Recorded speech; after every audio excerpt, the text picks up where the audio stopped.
10 years ago, 50% of humanity lived under some sort of authoritarian regime, or some sort of authoritarianism. Today, 10 years after, is more than 75%. So there's something that we need to tackle, and we need to tackle it bold.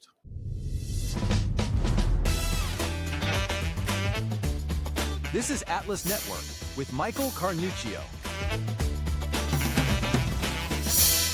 Hi, and welcome to Atlas Network with Michael Carnuccio. Today, a special episode that we taped at the Atlas Network Liberty Forum and Freedom Dinner with Dr. Álvaro Salas Castro. Now, you may hear some background noise, you may see some flashing lights as we were on the television stage there at the Liberty Forum and Freedom Dinner. I'm excited for you to join us for this conversation. Dr. Álvaro Salas Castro is the president and CEO of the Reynolds Foundation and the Reynolds Family Office, where he leads global initiatives advancing individual freedom, civic leadership, and responsible investment. A respected voice in the international freedom movement, he works with leaders and institutions across sectors to strengthen open societies. As a founder and chairman of the Democracy Lab Foundation, known as Demo Lab, Dr. Salas Castro fosters civic innovation through initiatives such as the Bliss Summit, Freedom Academy, and Freedom Accelerator, connecting activists, philanthropists, and entrepreneurs devoted to liberty and human dignity. I think you're going to enjoy this conversation as much as I did. Álvaro, thank you so much for being with us and joining us today on the podcast. We're here at the Liberty Forum in New York City, and so I want to start by going back about 10 years for you, where it was the John Blundell elevator pitch competition that at this event that you took part in. Tell us that story, what that day was like for you, and kind of how that started your journey. 10 years is a really big number. 10 is my favorite number, but I remember that night, I remember even how the room felt. I was pretty nervous, to be quite honest. And I was coached that night by Linda Whetstone, which was an instrumental force for a lot of classical liberal minds. And I remember that I was coming in hot from think tank MBA Accelerator, and I befriended my good friend Alex Glasstein during those days. And we were rehearsing. We were doing the elevator pitch over and over and over.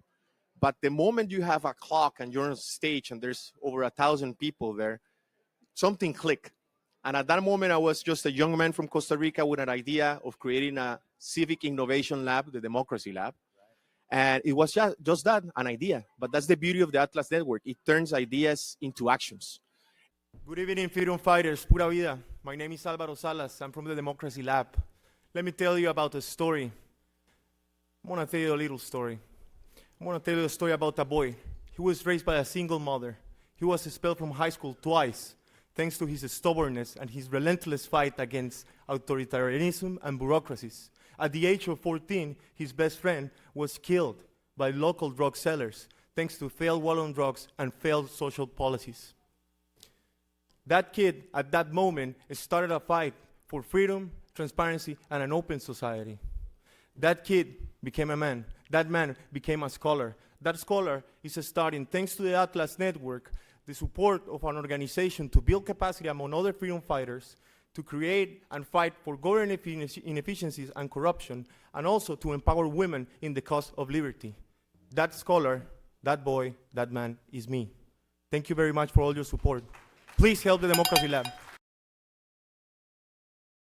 And that was, I think, a catalytic point in my life. It was an inflection point where you can see that ideas, hypotheses become reality if you are in the right network with the right people at the right time. Can I ask you just a little more on that? Because you make a great point that you said inflection point, right? That it wasn't just this pitch about the policy idea, but it really was a transformation in your life and leadership. So what advice would you have for peers that are going through that moment this year or maybe next year? Well, I'm not very good at giving advices. I'm really good at asking people questions. I prefer to have an intellectual, humble approach because I don't know anything. Right. So what I will say to our peers is stay focused on what are your questions? What is your why? why they are creating a think tank, a foundation, a social entrepreneurship venture, why it's important to them, to their country, to their communities, how you can involve other people to be part of that movement, how can you make freedom irresistible, sexy, attractive to other humans, to other organizations. And I think that, as I said, it was an inflection point because 10 years ago, 50% of humanity lived under some sort of authoritarian regime, that was some sort of authoritarianism. Today, 10 years after, is more than 75%. So there's something that we need to tackle, and we need to tackle it bold. So these spaces are for that, to create bold ideas into action. I love that point about what is your why. So what was your why, right? Why did you lean in at that time? And what was it about Costa Rica, or maybe even bigger, that captivated you? My big question, which is later in life, I met my brother, partner, mentor, best friend, Tim Reynolds, and we figured out that we have the same questions. Right. But the big question was, how can we make the world freer? How can we create equality of opportunities for people, especially in places where it's very difficult to have a shot? And how can we work on human dignity? So my why was human dignity. I have been always really focused on the hearts of people and then the mind, but first is the heart. That's why the logo of the Democracy Lab is a heart. Because in order to bring someone into the classical liberal movement, in order to bring a lot of the people at that moment in Latin America that were mostly social democrats or mostly radicals into the freedom movement, we need to ask the questions of, how do you feel? How's your heart feeling? What are you angry? What are your hopes, your dreams, your challenges, your fears? And after you can connect from the heart, then the ideas come, but not vice versa. So starting with that journey, and since you have been involved with Atlas Network quite a bit in multiple ways. You mentioned a second ago a little bit, so I want to touch on the Executive Accelerator program. What was that experience like for you? And I may ask you some follow-up questions, but talk about that part of your journey. I'm a jungle tropical animal, man. So being in Virginia, trapped for a week, the only thing that we have for to have a good time between friends and everything was a little bar called the Blue Iguana. Yep. That's why I really became a good friend of Alex Lassin. Many nights at the Blue Iguana. But that intervention, that Executive Accelerator, was really important because no one teach you in business school or in finance school or economic school, no one teach you how to create an idea, a question, a hypothesis into an organization that is measurable for policy. No one teach you how to fundraise. No one spends some time to train you for talking in front of a camera or a microphone. Sure. No one brings you other people that are having the same challenges as you at the same moment in time. So the peers are not only peers in ideas, in philosophy, but also in their moments in time where they are trying to create something bigger, larger than themselves. They're fighting for a cause that when you're alone in your country, when you're in your office, it's daunting. It's so big and so difficult that you feel really lonely. So those interventions of those accelerators that the Atlas Network created kind of provided a community of kindred spirits. Sure. And it was the first time that you feel that you're not alone and that you can actually advance those ideas with that ecosystem itself. So it was profound, it was beautiful, and definitely life-changing. So we go through the elevator pitch competition, John Blundell elevator pitch competition. Then we have Executive Accelerator. And so now this why that you have and this vision crystallizes, Demo Labs is going. What were some of the early initiatives that launched off, and what's the impact that's come from that today? So Democracy Lab, first, the vision is to create a civic innovation hub for freedom. It moved from being a Costa Rican, Latin American base to a global beta testing for ideas. Right. If you have an idea in South Africa or in India or in Kenya or in Seoul that you want to test in a small market, 4 million people, democracy with some property rights, rule of law, and some robustness on decision making, Costa Rica is a great place to try and test things. Scale fast, fail quick, iterate. So when we change that narrative to being the global hub for freedom for other philanthropies, for other non-for-profits, for other entities, to do small things, we started to scale. So the first project that really measured the impact that we were doing was, how can you participate in a society How can you influence the decisions and the spontaneous order of a society if you don't have access to internet? So at that moment, many years ago, Starlink wasn't around. So we have a partnership with an internet backpack company. And we went there and literally placed internet backpacks in the most remote, last mile places in the country where indigenous communities suddenly were having access to internet and they can participate in forums, they can inform themselves, they can be part of the decision-making process. And that really created a laboratory of participation. Are they looking at cat videos? Are they looking at soccer matches? Or they're actually participating in community? And we start measuring things. That was one of the projects that really scaled that. The second one that I truly love was one that was incubated here at Atlas Network, which was an observatory of citizens in the Congress. We call it Diputómetro. So for the very first time, we have 20 people calling Congress every day, volunteers, asking, how did you vote? Who went to vote? Who skipped the vote? And then we create a dashboard with all of that information for other citizens to see what their congressman and the congresswoman were doing. And that was an innovation at that time because we didn't have those tools in Costa Rica. The third one, because I'm really into music and punk rock and art, was I'm with you. was thanks to my daughter Valentina. We went to see Hamilton. I sold my car as a PhD student to actually get tickets to Hamilton. She was coming back to Costa Rica. I was just recently divorced, moving into this attic to actually finish my PhD. It was a rough time. And she really wanted to see Hamilton the musical. So I sold my Ford Focus, got the tickets, brought her down to Broadway. We saw the show, and then we have dinner with a friend of mine, a gentleman that is a philanthropist and a theater nerd. And we were talking about the access of a play that he just bought that was called Henrietta. And he was an immigrant from Alabama that went to Costa Rica, drove a Harley Davidson, and married the leader of the revolution at that moment, which pretty much was her ideas that abolished the Costa Rican army, gave the vote to the minorities, embedded peace in our DNA and narrative. And when he was telling that story, my daughter Valentina said, Dad, we need to make a play about Henrietta La Hamilton so we can tell the story of freedom to more kids like myself. And we did it. We did a massive co-production of this musical. Thousands of people came to the National Theater and see it. And we then have dialogues and conversation between the leftists, the right wing, the conservatives, the libertarians. So what do they learn about the play? So it creates some ideas of pluralism. That was beautiful. And then COVID hit it, but that's another story. Well, it's quite evident here through your story why not only back then did you steal the show, and everyone still talks about your pitch 10 years ago, but the vision and passion that you've had moving forward. But your story now has you in a quite different role. And I want to talk about being president and CEO of the Reynolds Foundation and specifically what you've learned over your journey and how the leadership role is different now than it was back then. That's a fantastic question. And as always, you don't know me, but I'm very transparent. Yeah.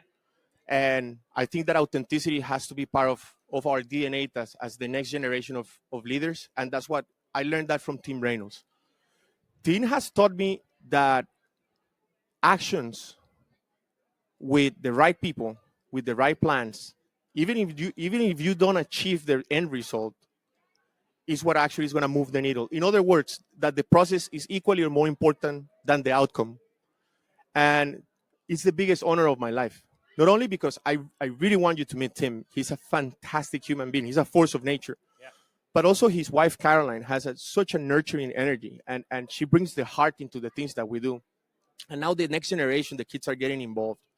So when he told me at Burning Man, we were trapped at a sandstorm, that he wanted to expand his ideas of philanthropy and the level of the ambition of his ideas.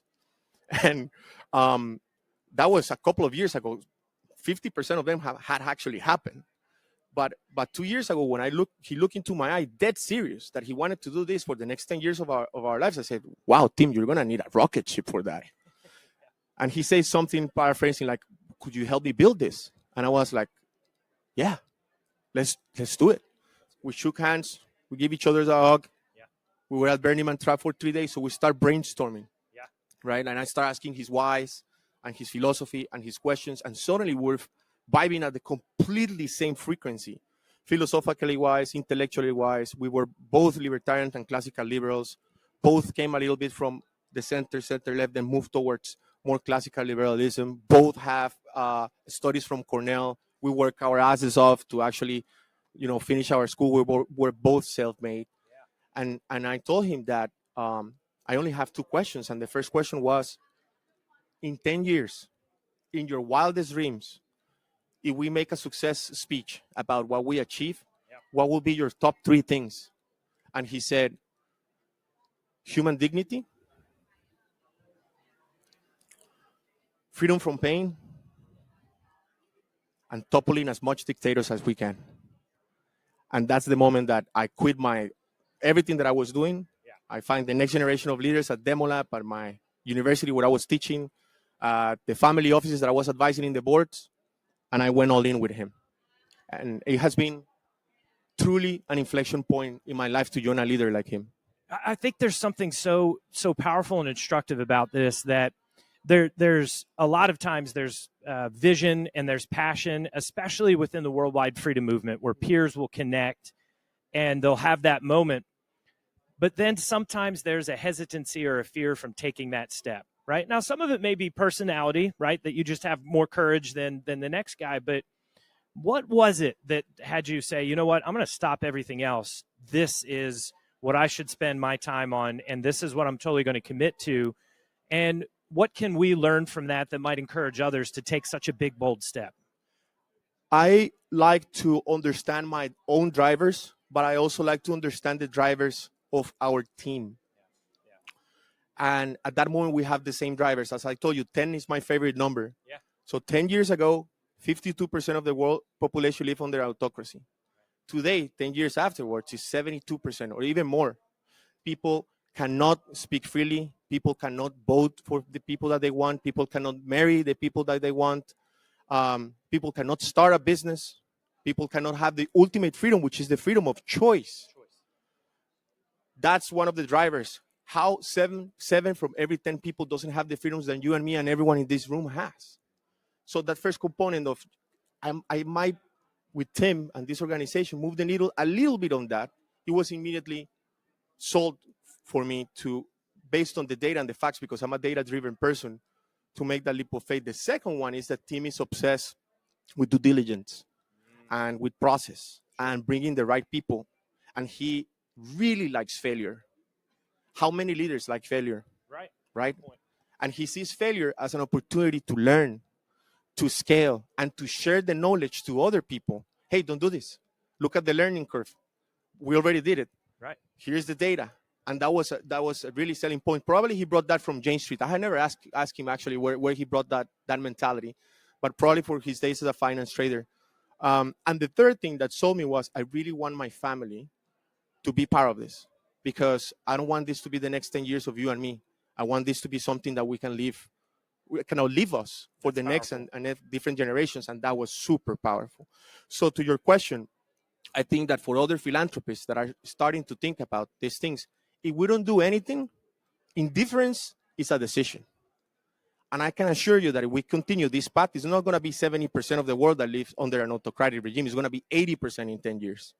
And then the bottom lines and their families and the next generations will spend a lot of money in security, protecting from the lack of the institutionality and rule of law that we have in the countries where we're fighting the fight for freedom.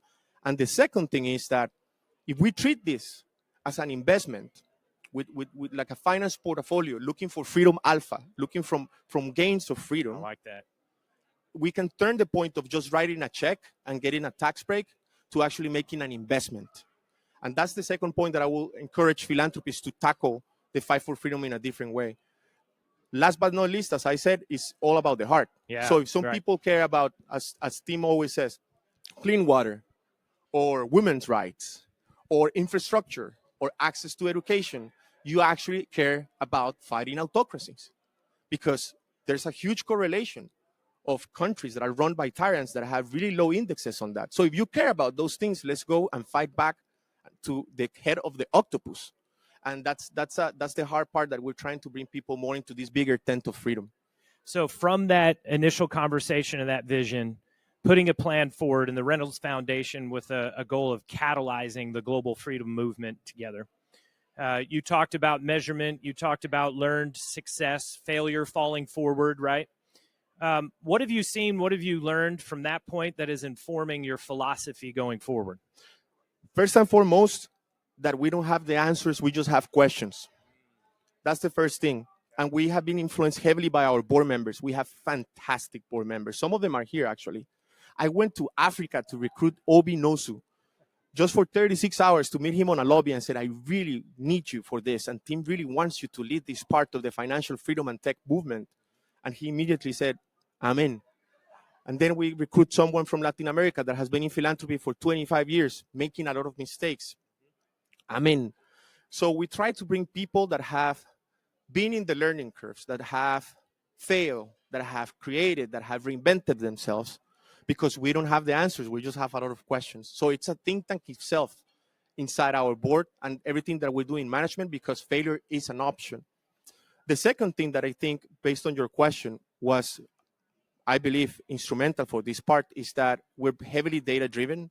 So at the beginning, we make partnerships with a lot of think tanks and universities and scientists.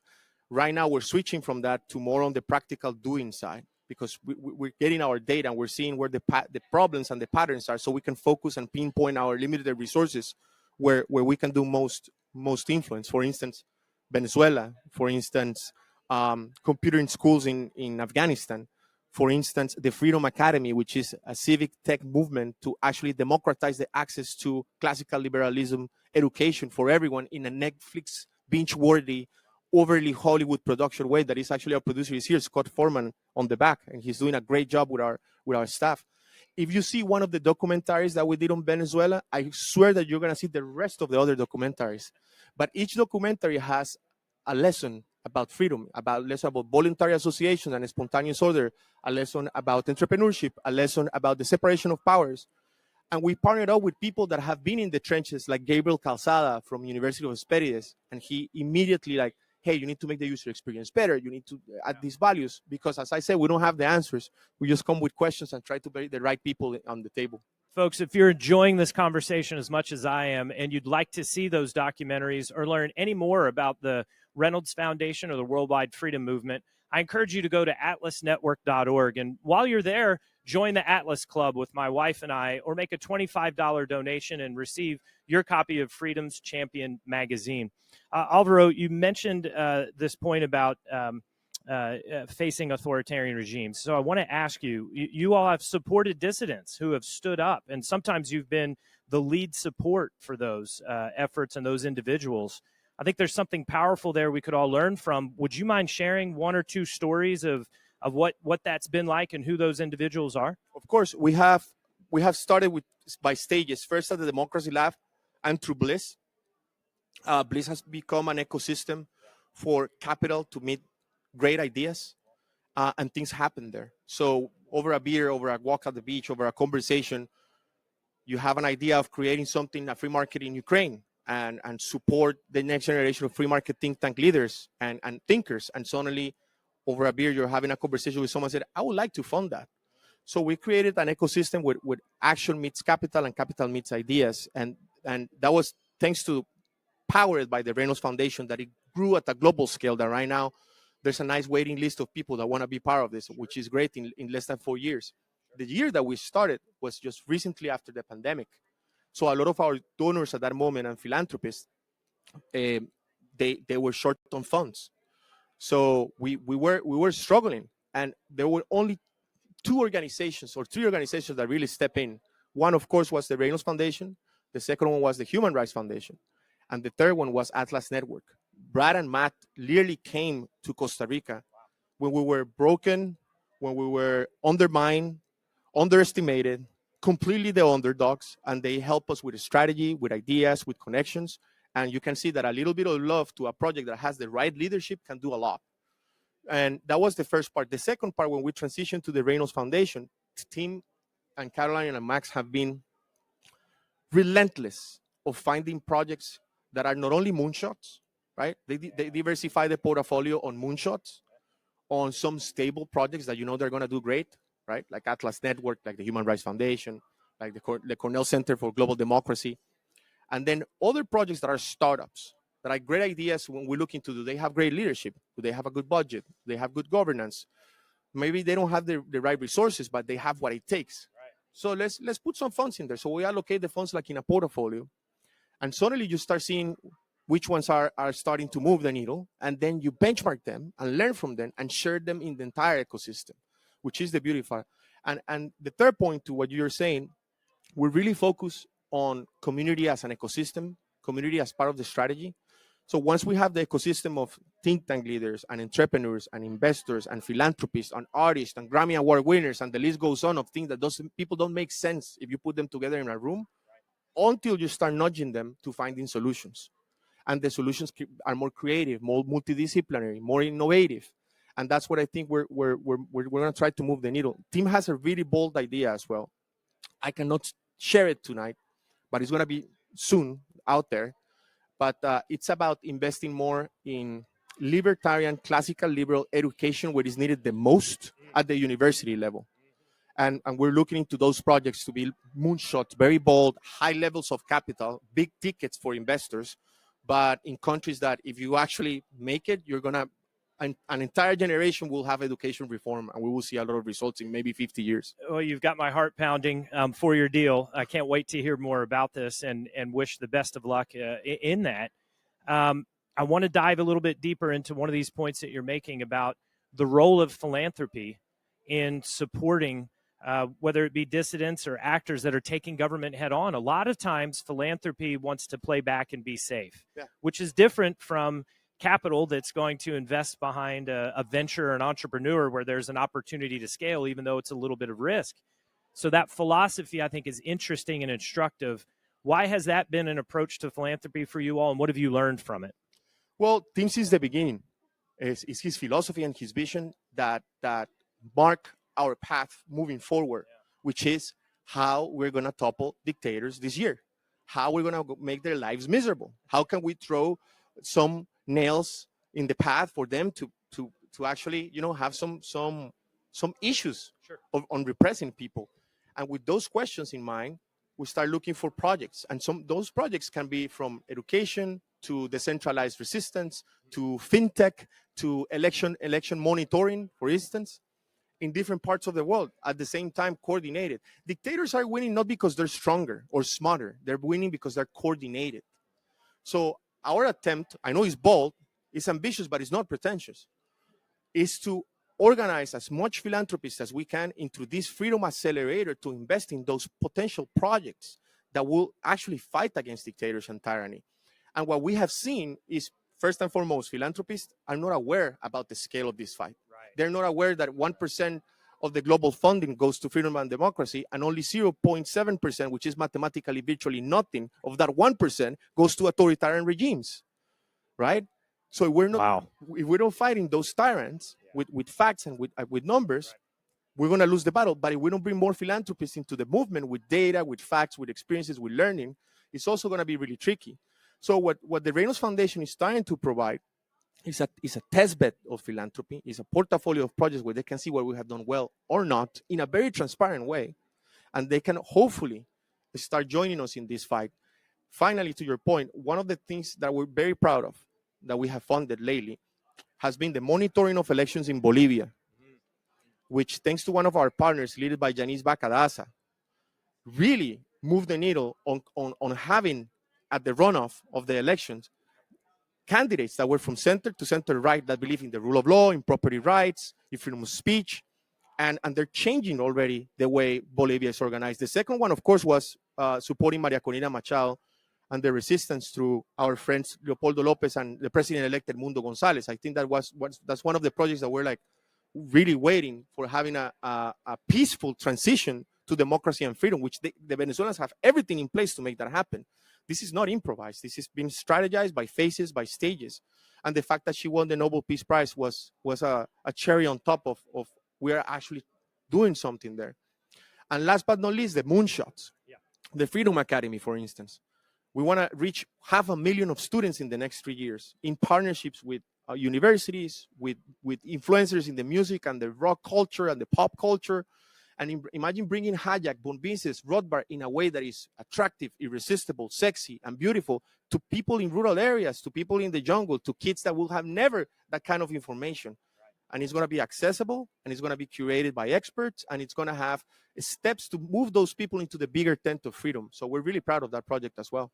Yeah, absolutely. And you've referred to this as one side of the coin, right? Before, I've heard you talk about the other side of the coin is investments and support in a free society, right? And that has had you continue to be involved with Atlas Network.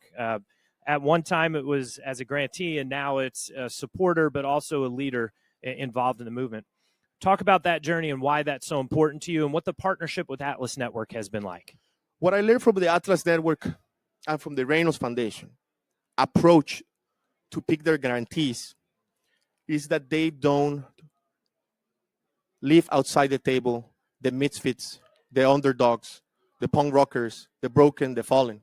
They look for ideas that have potential. And that approach, it's extremely important because you don't know who's going to be the next Lionel Messi just because he's playing soccer without shoes and not a football, but maybe it's just a carton box of a juice bar that they're literally playing on the streets. You know who of those kids are going to be the next big player. And that approach of Atlas Network and their leaders, and also at the Reynolds Foundation, it really stuck on how we do things. So we're looking for people with bold ideas. We're looking for people that are honest and transparent on their failures, because we're looking for failures. This is a laboratory that is going to make us learn.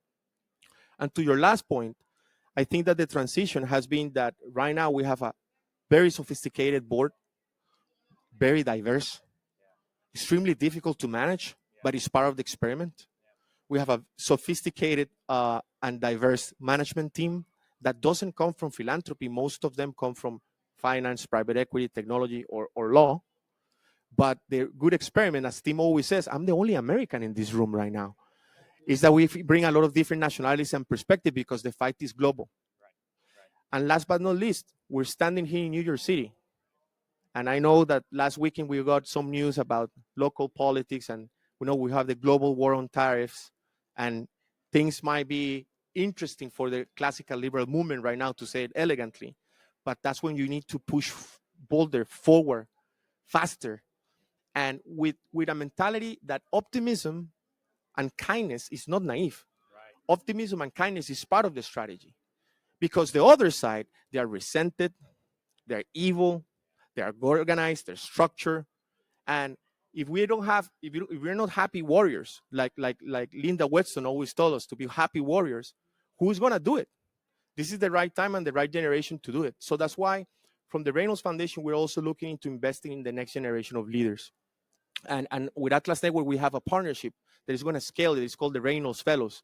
So it's to find those Lionel Messis in India, in Asia, in South America, in Central America, in Africa, that will have a great idea, maybe as an intellectual entrepreneur, as a social entrepreneur, as an activist, as a potential leader of a social civic movement, but they just don't have the resources.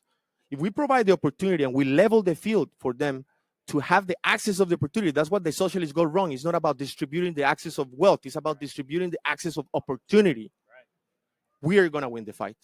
So what's interesting is you talk about the state of the world and the challenges, even recent, as you mentioned, and this drive forward. A lot of people would respond with we have to, right? It's the glass is half empty. But I hear you, and what I'm hearing from you is we can, and there's an opportunity and a belief in this future, and it's almost like we get to be part of this, which is a glass is half full and getting ready to overflow type passion and mentality.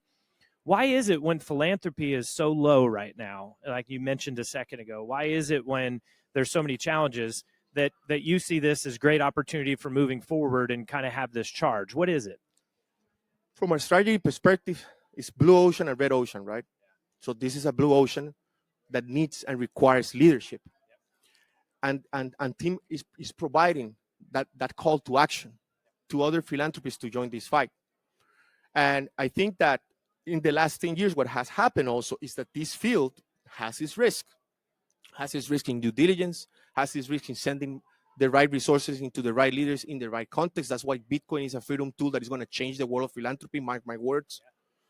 It has also the risks of no one likes failure. They don't like the stigmatized of having, you have 10 projects, you fail in 7. But team has a different vision. Failure is part of the strategy, and failure is an option. It's the punk rock ethos of doing it yourself. So it's all about what's your own ethos, and our ethos is it's very punk rock. No one is doing it. Let's do it ourselves and let's figure it out. And in the process of creating, of failing, or hopefully winning some, we have to have fun. We have to have fun because the other side, the dictators and the tyrants, oh my God, they're having a blast. So we need to do the same. But even with something in mind and in our hearts that it goes way above beyond just looking for power or winning a battle, which is what's the world we're going to leave to our grandkids and to our kids? It's going to be more free or less free? And once you have that question so pinpointed, so honed down from the general to the specific, now it's about your decision, which you have the ultimate freedom of choice to decide of doing something or just standing back. This is such a powerful concept you're talking about for our worldwide freedom movement, because if we were investing and we were sitting with a family office and we were distributing capital, right? The idea that we're going to vet every opportunity and we're going to make 10 investments and we just know inherently these 3 are going to pop off and make the entire fund. These might be mediocre. Those are what we expect. If we had a baseball team and somebody was hitting 30% of the time, we'd give them a new contract and we'll take it because we're going to get a hit. But yet then it comes to building the worldwide freedom movement sometimes, and we think it has to be perfect, and I don't know if I'm going to put all my funding behind that. This is a totally different posture that could be very powerful. So I wonder, what response are you getting? What is Tim hearing from his peers? What are you hearing from your peers as you try to encourage them, family offices, philanthropists, to lean in this way? I can show you with pure data and facts. So from the first bliss that we have 4 family offices joining us to this version, which is going to be, I believe, the 4th one, we moved from less than 10 family offices to now 77 family offices coming from 40 countries with the checkbooks in their hands. They just don't know which projects they're going to invest, which is beautiful because they're new to the freedom movement. What they were doing before, they were providing money to their alma maters and the YMCA and the local churches, and that's fine. Don't get me wrong, that's important and that's fine, but not all of it. Create a portfolio. Maybe 20% should go to authoritarian regimes, but they don't know how. So when we provide the vehicles, the infrastructure, the connections, and some of the projects that we have vetted, curated, and see them fail, grow, and have the data for it, it's easier for them to join the movement of becoming a philanthropist in the world of freedom and democracy and human rights. That's one part of the equation. The second part is, I think that what we're also creating, I think Natalia Melnik from Ukraine said this. She said, this movement is like the Coachella of freedom. So we're trying to bring some sort of music, culture, heart into the process. And by that, what we mean is that in order to get into a project with someone you're recently meeting, you need to know their hearts, their families. How do they think about the world, right? And these spaces create a sense of belonging. And people is longing for being part of something that is larger than themselves. So we're trying to create those spaces that are intimate, that are robust, and that have a plan. We don't have the answers. We have a plan that it might fail, but there's a plan. And what the response is, sign me up. Yeah. Or I want to be 100 miles away from that. And that's fine. That's fine, because we want to create a space for the people that say, sign me up, learn more, act faster, be part of the ecosystem as fast as they want. And you can see it in family offices that I have been working with, that 3 years ago, they were investing in clean water and in uniforms for local shelters. And right now, they're still doing that, but they're not funding fellows around the world that are going to become intellectual entrepreneurs in the classical freedom movement. They're funding political activists at the World Liberty Congress. They're funding the Human Rights Foundation financial tech freedom programs. And it's beautiful to watch that because, as I said, a few years ago, they were not interested in this. They didn't know the problems, and now they have the vehicle, the mechanism, and a plan. All right, we're on the Atlas Network podcast, and so there's a couple last questions I have to ask you, as I do with every guest, because I love to kind of bring it home and get a little bit more into your story and your experience. So if we weren't in New York City right now, if we were back in Costa Rica or we were at home or wherever that might be now, and we wrapped up and I said, hey, let's go grab something to eat, right? What is your favorite dish that we're going to go eat? Here in New York? No. Back home for you, or Oh my wherever God, else. man! Right? Chicharrones. Okay, chicharrones. Chicharrones. Pork belly with a cold beer, man. Yep. That's my favorite. I know a great place in Harlem here. We'll be there in about 10 minutes. Let's go. Okay, second question. When you're not speaking to family offices and philanthropists, when you're not selling a bold vision and getting others on board and encouraging the next wave of freedom entrepreneurs, what do you do for fun? What are your hobbies? I have several of them, but lately I really like to spend quality time with my wife. We try to do long walks, trying to not talk about work because we work together. I love saunas and cold plunges. They really bring me back home. And right now I'm reading and writing a book. It's called The Freedom of Your Heart. So it's about my journey as a social democrat punk rocker, 16-year-old Che Guevara, Fidel Castro lover, to a hijack but Mrs. Rothbard, hopefully intellectual at some point. I don't consider myself an intellectual. I consider myself a student. But what was the journey and how freedom not only liberated myself and my heart, but also my family, my changes to poverty, my linkages to my community, and how I conduct myself, how I live my life, how I profess and manifest things for a freer world. So I'm trying to tell that journey to the prism of a local kid in Costa Rica that was the son of a school bus driver and now is leading a global foundation thanks to a friend that gave him the opportunity to be part of a global movement. I can't wait to read that book. One last question along these lines. You're talking to a drummer, family of professional musicians. You've mentioned music several times. So what are you listening to right now? What's something we could all hear? Well, my favorite genre is punk rock. I know it's not for everyone, but lately I'm listening to Greg Graffin, which is the singer of a quintessential punk rock band from the 80s in California called Bad Religion, but he's now playing country music in piano. But it's the same message. Yeah. So it's a beautiful thing to listen. And the second one is there's a pianist from the jungle that he blends nature with jazz music. His name is Manuel Obregón. He has an album called Symbiosis. He brings his piano into the middle of the jungle and lives there for a few weeks. And then the howling monkeys or the birds that are transitioning from Canada to South America start like making sounds, and he replied them with the piano. So it's a very cool blend of nature, music, and jazz. Manuel Obregón, Symbiosis. Symbiosis. Okay, last question for you today. And I've been thinking about this for a while throughout the conversation. In addition to this courage and this belief, right, and this kind of bold posture that I think is part of your DNA, I'm hearing hope. 100%. What is it that gives you hope? What is driving you? Definitely my daughter. She just got accepted yesterday to the university of her dreams. My grandmother was a widow. She had 3 jobs to make ends meet. My mom was a school bus driver. My dad came out of the closet in the 80s. He couldn't be free in Costa Rica because of the country and the conservative Catholic way that it was. Right now, things are different. Now my daughter, at 18 years old, she can make the freedom of moving to another country, studying whatever she wants, having the resources, having a different set and software and DNA, that freedom is not only for a movement. Freedom is for every human being. And I see my daughter as a classical liberal. She doesn't know yet what does that mean. But the fact that I'm seeing the next generation stepping forward, doing these bold positions, wanting to work in our movements, that's what gives me hope. And more than hope, it brings me optimism. And as Linda Weston said, optimism and kindness is not naiveness. It's part of the strategy. Alvaro, thank you so much for your time today. Truly inspiring. And folks, thank you for joining us. I encourage you to go to atlasnetwork.org and go find this podcast, Atlas Network with Michael Carnuccio, wherever you consume podcasts, be it Spotify, Apple, YouTube. And we'll look forward to you spending time with you on the next conversation. Alvaro, again, thank you so much for your time. Thank you, Mike, and thank you, Atlas Network.